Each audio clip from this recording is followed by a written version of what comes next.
Welcome to exam point. आज है 14 अक्टूबर 2024। आज हम 14 अक्टूबर के करंट्स अफेयर डिस्कस करेंगे और साथ में इनके इम्पोर्टेंट फैक्ट भी देखेंगे। दोस्तों, इस वीडियो के लास्ट में हमने आपके लिए एक क्वेश्चन रखा है जिसका आंसर आप लोग को कमेंट्स बॉक्स में देना है। आइए शुरू करते हैं। क्वेश्चन फर्स्ट नंबर का देख लेते हैं। क्वेश्चन है पहला, हाल ही में आपदा जोखिम न्यूनीकरण के लिए अंतर्राष्ट्रीय दिवस कब मनाया जाता है?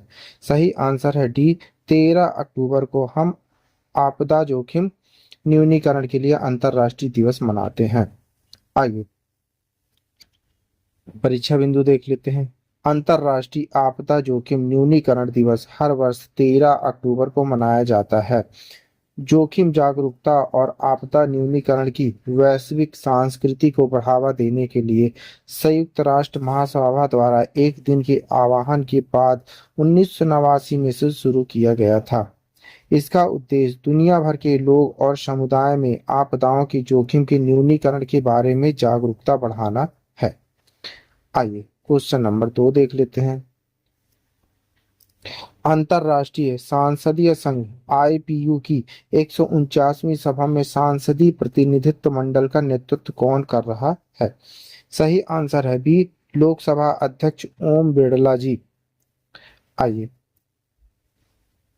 आप लोग कमेंट बॉक्स में बताइएगा ओम बिरला जी कहाँ से लोकसभा सांसद हैं। आइए परीक्षा बिंदु देख लेते हैं। कल से इस महीने की 17 तारीख तक आयोजित की जाएगी Shri Birla harnessing science, technology and innovation for a more peaceful and sustainable future विषय वस्तु थीम पर सभा को संबोधित करेंगे। वह 14 तारीख को आईपीयू की शासी परिषद की बैठकों में भाग लेंगे और जिनेवा में भारतीय प्रवासी समुदाय से मिलेंगे। प्रतिनिधि मंडल में राज्यसभा के उपाध्यक्ष हरिवंश सिंह और सांसद के विभिन्न अन्य सदस्य शामिल हैं। आइए आगे बढ़ते हैं। क्वेश्चन नंबर 3 देख लेते हैं। रक्षा मंत्री राजनाथ सिंह द्वारा उद्घाटित 75 आधारित संरचना परियोजनाओं की कुल लागत क्या है? सही आंसर है बी, 2236 करोड़ रुपए। ऑप्शन है बी। आइए परीक्षा बिंदु देख लेते हैं। ये परियोजनाएं सीमा सड़क संगठन बीआरओ द्वारा बनाई गई थी। इसमें 22 सड़कें, 51 पुल और 2 अन्य विविध परियोजनाएं शामिल हैं। ये परियोजनाएं 11 सीमावर्ती राज्यों और केंद्र शासित प्रदेशों में फैली हुई हैं, जिनमें अंडमान और निकोबार द्वीप समूह भी शामिल है। ये पहल सीमा आधारित संरचना को बढ़ाने और पूर्वोत्तर क्षेत्रों में विकास को सुविधाजनक बनाने के उद्देश्य से है। आइए क्वेश्चन नंबर 4 देख लेते हैं। वर्तमान वित्तीय वर्ष के लिए 15वें वित्त आयोग के अनुदान की पहली किस्त किन 2 राज्यों को मिली है? सही आंसर है बी, आंध्र प्रदेश और राजस्थान को। आइए परीक्षा बिंदु देख लेते हैं। आंध्र प्रदेश को लगभग 396 करोड़ रुपए का एकीकृत अनुदान और लगभग 593 करोड़ रुपए का शहबद्ध अनुदान मिला है। आंध्र प्रदेश में 9 योग्य जिला पंचायतों, 615 योग्य ब्लॉक पंचायतों और 12,853 योग्य ग्राम पंचायतों को अनुदान आवंटित किया जाएगा। राजस्थान को लगभग 507 करोड़ रुपए का एकीकृत अनुदान और लगभग 761 करोड़ रुपए का सहबद्ध अनुदान मिला है। आइए क्वेश्चन नंबर 5 देख लेते हैं। हाल ही में किस देश ने इजराइल के साथ राजनयिक संबंध तोड़ने की घोषणा की है? सही आंसर है बी, निकारागुआ। ऑप्शन है बी। आइए परीक्षा बिंदु देखते हैं। उपराष्ट्रपति रोसारियो मुरिलो ने कांग्रेस द्वारा कार्रवाई का आह्वान करने वाले प्रस्ताव पारित करने के बाद इस निर्णय की घोषणा की। यह कदम पश्चिम एशिया में इजरायल के कार्यों, जिसमें लेबनान में हमले भी शामिल है, के कारण बढ़ती जांच के बीच आया। निकारागुआ और इजरायल के बीच संबंध काफी हद तक प्रतीकात्मक है, क्योंकि मनागुआ में कोई निवासी इजरायली राजदूत नहीं है।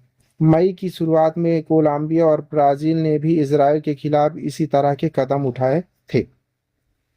आइए क्वेश्चन नंबर 6 देख लेते हैं।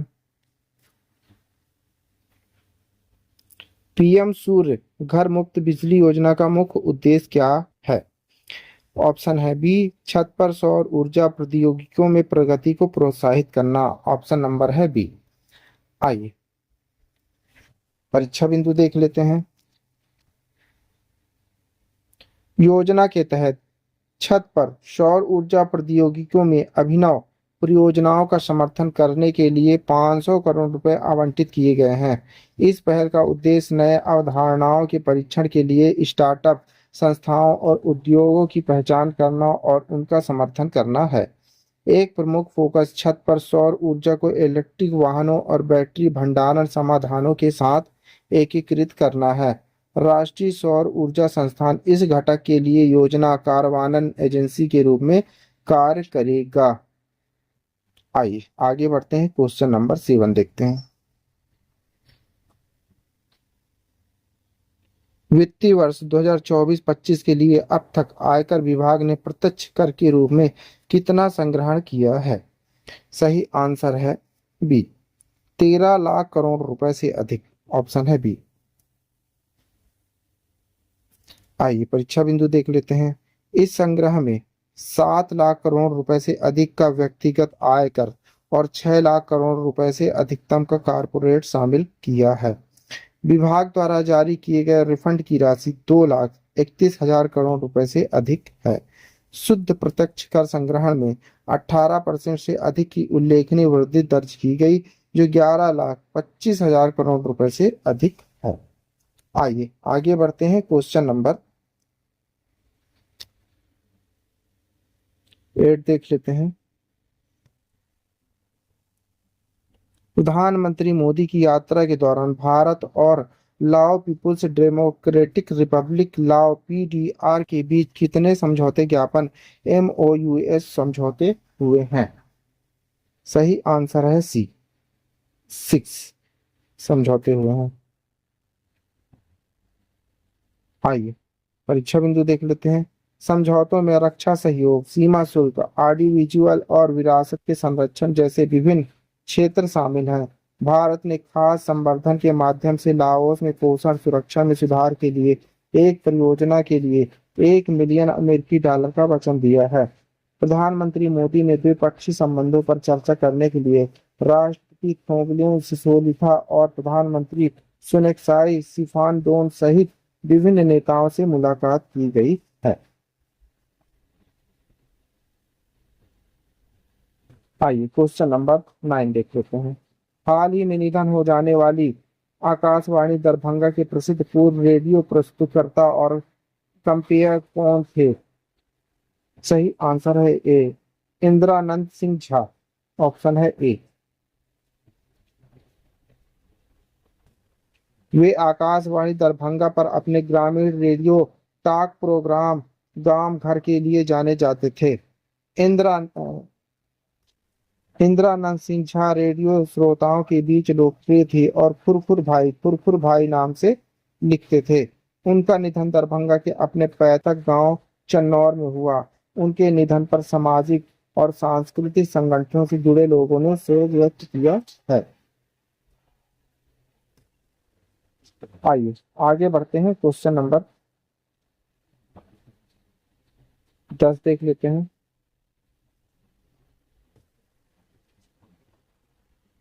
वर्ल्ड आर्थराइटिस डे, विश्व गठिया दिवस की विषय वस्तु या थीम क्या है? सही आंसर है बी, इन्फॉर्मेट चांसेस बेटर आउटकम। आइए परीक्षा बिंदु देख लेते हैं। इस वर्ष की विषय वस्तु थीम इन्फॉर्मेंस चांस बेटर आउटकम्स है। AIIMS की डॉक्टर उमा कुमार ने उपयुक्त उपचार के लिए आर्थराइटिस की पहचान करने के लिए महत्व पर जोर दिया। उन्होंने सोशल मीडिया से मिली जानकारी के आधार पर स्व निदान के खिलाफ सलाह दी है। धूम्रपान और मोटापे सहित जोखिम कारकों पर प्रकाश डाला था, साथ ही कई उपचार विकल्प भी दिए थे। आइए आगे बढ़ते हैं, क्वेश्चन नंबर 11 देख लेते हैं।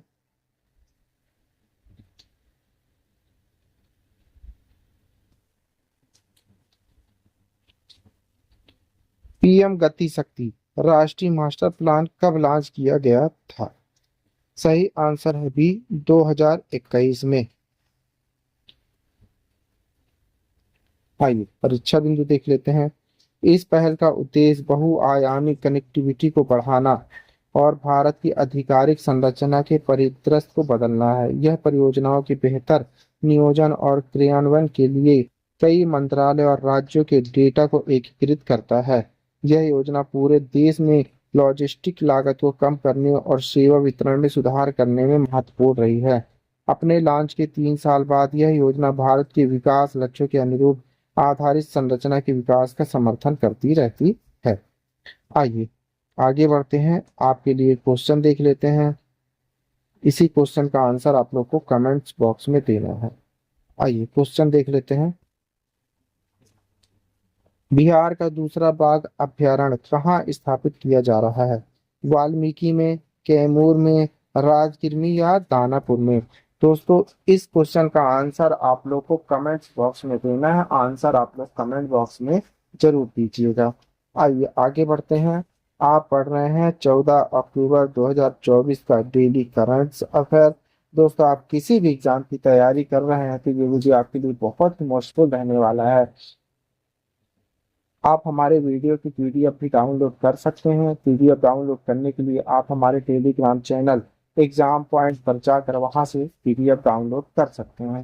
Thank you for watching my video. इस वीडियो को ज़्यादा से ज़्यादा शेयर करें, लाइक करें, कमेंट करें। Thank you.